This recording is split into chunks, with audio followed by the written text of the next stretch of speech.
Certaines de mes rencontres me mènent à penser que parfois, il est bien dommage que des personnes restent dans l'ombre. C'est pour cela que je vous propose « Il mérite d'être connu », une chronique radiophonique proposée par l'Anana Lambda, qui vous emmène aujourd'hui à la rencontre de... Bonjour, je suis Lucie, j'ai 31 ans, je suis en couple et j'ai 2 petits-enfants de 2 et 4 ans. Bonjour Lucie, on va parler de l'habitat participatif, puisque c'est ton grand projet de vie. Peux-tu nous expliquer ce qu'est l'habitat participatif ? C'est beaucoup plus qu'un projet, oui, d'habitat, mais c'est un choix qu'on fait dans la façon qu'on va avoir d'habiter. Donc l'habitat participatif, en gros, c'est un habitat qu'on va partager avec d'autres personnes. Donc chacun va avoir son logement, son appartement, toutes les commodités à l'intérieur, comme on pourrait retrouver un appartement dans un immeuble classique. Et en plus de ça, on va avoir des parties communes qu'on partage avec nos voisins. Donc classiquement, la chambre d'amis, une salle commune avec éventuellement une cuisine, la buanderie, les machines à laver, ce genre de choses, se prêter du matériel aussi, etc. Les parties extérieures du bâtiment aussi, donc le jardin, des jeux pour les enfants, un espace pour se retrouver, etc.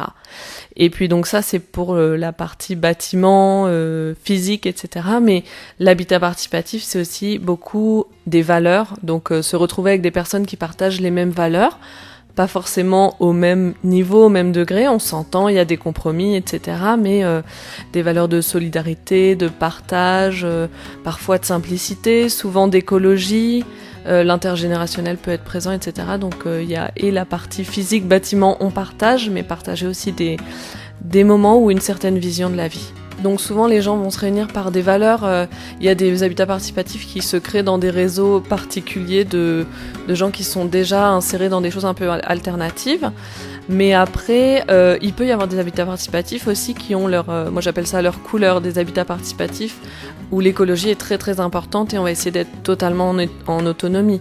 D'autres où c'est plus un groupe d'amis autour de la soixantaine et qui se disent nous les PAD ça nous fait quand même pas trop rêver, donc on va être plus sur quelque chose de très accessible ou avec même des services, etc. Il y a des habitats participatifs où on partage aussi les voitures, où on a un groupement d'achat pour l'alimentaire, etc. Mais il y a une base et puis après chacun, l'habitat participatif, le projet, le groupe va cheminer dans une direction et puis voilà, chaque projet, chaque habitat participatif est différent. Il y a plusieurs degrés dans le participatif entre guillemets. Oui, complètement, parce que là j'ai plus parlé des valeurs et même dans le participatif concrètement, dans la participation que prennent les habitants, souvent les projets d'habitat participatif, donc c'est que les habitants sont partie prenante de la réflexion, la conception, ils sont intégrés aussi dans toute la partie architecturale, ce genre de choses. Mais du coup, il y a évidemment divers degrés de participation et puis même sur toutes les étapes de l'habitat participatif, il y a des moments où certains s'investissent plus parce que ça leur parle ou des thématiques, etc. Mais chacun va trouver sa place. Et il y a des habitats participatifs, mettons, le niveau de participation... j'ai envie de dire extrême, mais chacun participe de la façon dont il a envie.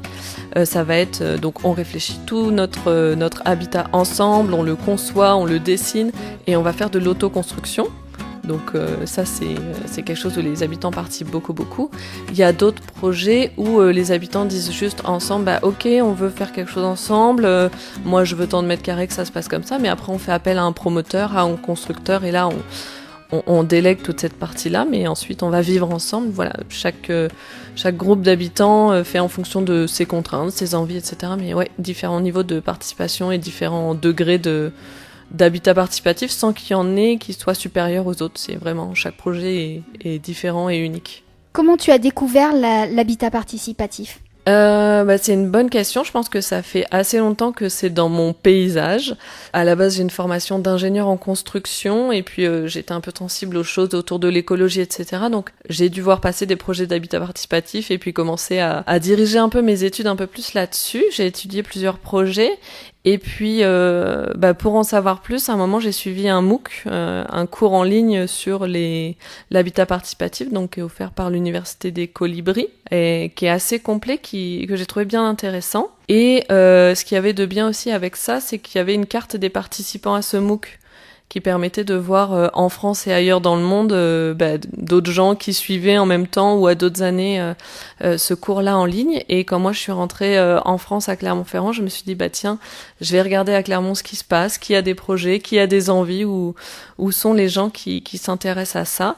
Et donc j'ai rencontré un premier couple avec mon conjoint. On a rencontré ce couple-là qui était dans ces réflexions-là aussi. Et puis on partageait pas mal de choses ensemble, donc on a finalement notre noyau s'est créé comme ça, de se rencontrer, d'échanger et puis de se dire ok, on peut aller un peu plus loin et voir ce qui va en ressortir. Donc tu es en train de nous dire qu'en fait les personnes avec qui tu vas habiter, tu ne les connaissais pas, ce ne sont pas des amis de longue date.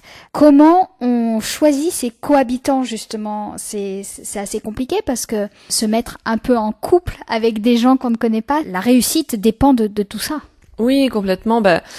Dans les projets d'habitat participatif, on parle souvent de 2 facteurs qui sont les plus délicats. Il y a le facteur humain, donc le groupe, le collectif qui va devoir être ensemble pendant un moment, et le deuxième, c'est trouver un lieu. Actuellement, là, on est 5 foyers, 5 familles à s'être réunies, à se retrouver régulièrement et à vouloir vivre ensemble. Et non, je ne les connaissais pas au début. Il y a des groupes qui se forment avec des gens qui se connaissent dès le début, etc., mais c'est vraiment pas une obligation. Et finalement, de pas se connaître, c'est aussi un avantage parce qu'on n'a pas d'attente, ou voilà, on connaît ces personnes-là que par le biais de l'habitat participatif. Donc on enlève la partie émotionnelle, ou en tout cas ce genre de choses, et on se réunit parce qu'on partage des valeurs, parce qu'on a une vision, puis une façon de travailler aussi. Donc on échange sur ces sujets, on avance ensemble. Et puis tu vois, ça fait 1 an maintenant, nous, qu'on se réunit et qu'on discute sur ce projet-là, et notre groupe a déjà évolué. Il y a des couples qui sont déjà partis et d'autres qui sont arrivés.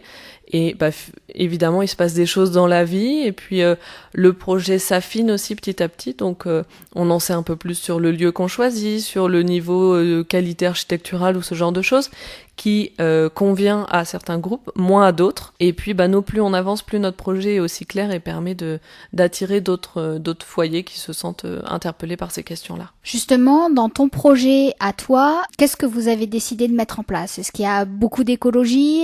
Qu'est-ce que vous avez déjà finalisé? Nous, par exemple, notre raison d'être, c'est de penser un lieu de vie verdoyant, en ville, ouvert sur le quartier pour vivre autrement chez soi et avec les autres. Donc ça, on l'a un peu travaillé pour dire que c'était ça notre identité, ce qui nous représentait. Donc finalement, si on résume, nous, on veut être en milieu urbain, à proximité des services, des commodités, des commerces, de toutes ces choses-là, et avoir un espace extérieur qui soit important, qui soit un vrai lieu de vie pour tout le monde, donc avec différents espaces, etc. C'était les 2 composantes, être en ville, mais avoir ce qu'on appelle généralement un oasis en ville, ou en tout cas un lieu de vie qui nous donne envie. Et au-delà de ça, on est un groupe intergénérationnel. L'habitat participatif intéresse beaucoup les personnes autour de 60 ans qui se questionnent sur leur vieillissement, comment elles se voient vivre, de vouloir rester indépendantes aussi, mais en lien avec les voisins, ce qui permet de rendre des services, d'avoir toujours une présence, etc. La solidarité aussi entre les personnes. Donc je pense que c'est ça l'essence du projet Fleurs de Bitume auquel je fais partie. Donc le nom, c'est Fleurs de Bitume, c'est bien ça? Oui, c'est ça. C'est le nom de notre groupe, Fleurs de Bitume, qui est un petit clin d'œil à bitume parce qu'on a envie d'être en milieu urbain, mais fleurs parce qu'on a ce côté verdoyant, oasis de vie et tout qu'on veut mettre au sein de notre projet. Y a-t-il un cadre légal à ce type d'habitat? Il y a des soutiens de la mairie, ce genre de choses? L'habitat participatif, alors déjà il existe depuis longtemps, il existe sous plein de formes différentes, que ce soit dans sa forme physique, j'ai parlé d'autoconstruction, il y a des gens qui font de l'habitat participatif, il y a des communautés, il y en a qui finalement dans leur immeuble, dans leur copropriété, il y a un esprit d'habitat participatif qui se met en place. Mais concrètement au niveau législatif, c'est en 2014 qu'il y a une loi qui a commencé à davantage reconnaître les projets d'habitat participatif, donc on l'appelle la loi Allure, et qui parle de statut aussi. Alors, il n'y a pas forcément de décret ou d'application concrètement, voilà, il n'y a pas encore de choses, j'allais dire, à se mettre sous la dent, mais en tout cas juste une reconnaissance de ces formes-là d'habiter, et après sur les statuts que prennent les groupes, c'est des statuts finalement qu'on retrouve aussi dans la vie de tous les jours, des statuts de société civile ou commerciale, etc. Comment aussi au niveau municipal sont reçus ces projets? Écoute, en France, ça bouge, il se passe des choses. Il y a des collectivités qui sont un petit peu, j'allais dire en avance, ou en tout cas leaders sur ces questions, avec une volonté forte politique, municipale, de favoriser les projets d'habitat participatif. Je pense à Strasbourg, à Grenoble, à Nantes, où il y a beaucoup de projets d'habitat participatif, où la municipalité met à disposition du foncier ou des compétences. Donc ça, c'est très très facilitant. Et il y a un réseau des collectivités en faveur de l'habitat participatif. Donc voilà, Clermont s'intéresse à la question, regarde ce qui se fait. Il y a un projet pilote en cours du côté de la métropole. Donc il y a un intérêt. Et puis on va essayer de voir ce qui peut se faire avec eux. Et nous, pour Fleurs de Bitume, évidemment, c'est une des portes où on est allé taper aussi, de voir au niveau des mairies, au niveau des collectivités. On n'était pas encore fixé au début sur le lieu, donc voir comment les mairies nous recevaient, parce que c'est des projets qui sont intéressants pour les collectivités, d'avoir tout de suite beaucoup d'habitants qui arrivent, des habitants qui sont souvent dynamiques, qui ramènent ça dans les collectivités, qui sont plus sur de la consommation locale, qui favorisent beaucoup de choses au niveau local. Donc les mairies nous reçoivent plutôt favorablement. Nous, Fleurs de Bitume, là, on est plutôt sur Riom. On est en train de regarder pour s'installer du côté de Riom, en milieu urbain, donc plutôt centre de Riom. Et puis on a des contacts en mairie, avec les services d'urbanisme, etc., de discuter avec eux, de voir ce qui est possible, etc. Mais dans tous les cas, il y a une curiosité des personnalités politiques, des élus et des gens dans la vie de tous les jours qui s'intéressent à ces questions-là. Donc l'habitat participatif a de beaux jours devant lui, c'est bien. Oui, je crois que oui, vraiment c'est une question là qui revient sur le devant de la scène, mais c'est peut-être un peu fort, mais en tout cas avec la préoccupation écologique qui est plus forte, les pertes de solidarité, d'individualisme, il y a des personnes qui sont en réaction par rapport à ça et qui se disent ok, mais c'est quoi les solutions ? L'habitat participatif est une des solutions et permet de répondre à certains de ces enjeux-là, donc oui, je crois que c'est vraiment d'actualité. Et puis au niveau municipal et politique, ça intéresse aussi, donc c'est clairement sur la table. Et puis j'en ai déjà un tout petit peu parlé, mais pour les personnes pour qui la question du vieillissement est là, voilà, je pense que eux ils reviennent aussi. En tout cas, moi je le vois dans les réunions qu'on a ou le public qu'on rencontre, les personnes de un peu plus de 50 ans, 60 ans, voire même plus, sont clairement très intéressées par ces questions-là. Depuis que moi j'ai rejoint ce groupe Fleurs de Bitume en habitat participatif, je suis aussi depuis décembre 2018 présidente de l'association Habiter Autrement, qui a pour but de faire connaître l'habitat participatif, de favoriser l'émergence de ces projets, donc notamment avec un volet sensibilisation, faire parler de l'habitat participatif, puis répondre aux questions des gens qui s'interrogent là-dessus, qu'est-ce que c'est, comment ça marche, combien de temps, etc. Donc on a un café habitat participatif pour donner les grandes lignes de ces projets-là, puis répondre aux questions des personnes qui sont intéressées. C'est le mardi 17 décembre, c'est à 20h30 au Café des Augustes. Super, le rendez-vous est lancé. Je te remercie beaucoup en tout cas et à très bientôt. Avec grand plaisir, merci à toi. En attendant de vous retrouver sur les ondes de Radio Coquelicot pour la chronique « Il mérite d'être connu », rejoignez-moi sur Facebook et Instagram et bien sûr sur mon blog lananalambda.fr.